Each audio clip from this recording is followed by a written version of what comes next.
ጤና ይስጥልኝ የተከበራችሁ የኢትዮ ኢንፎ ዩቲዩብ ቻናል ቤተሰቦች፣ እንደተለመደው ዛሬም በአዲስ ዜና ቀርበናል። አብራችሁን ቆዩ። ይህን ዩቲዩብ ቻናል ላይክ፣ ሼር እና ሰብስክራይብ ማድረግ እንዳትረሱ። አብራችሁን ቆዩ።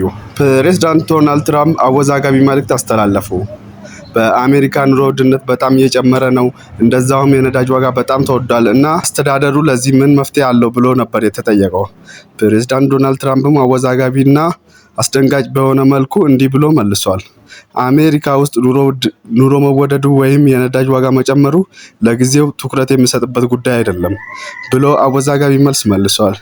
ይህም የትራምፕ አነጋገር ብዙ አሜሪካኖችን አስቆጥቷል፣ እንደዛውም አናደዋል። ፕሬዝዳንት ዶናልድ ትራምፕ ዛሬ ሌሊቱን ከዋይት ሃውስ ወጥቶ እያለ ነው ለጋዜጠኞች ይህንን አወዛጋቢ ዜና የተናገረው።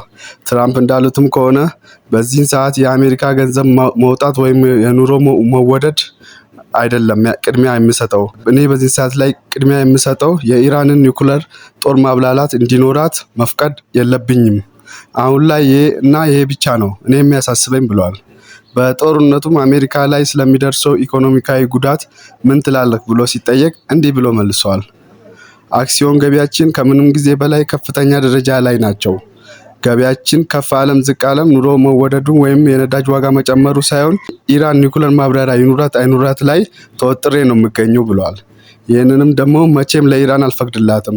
ጦርነቱ ሲያልቅ የነዳጅም ዋጋም ሆነ የኑሮ ውድነትም ይቀንሳል ብለዋል።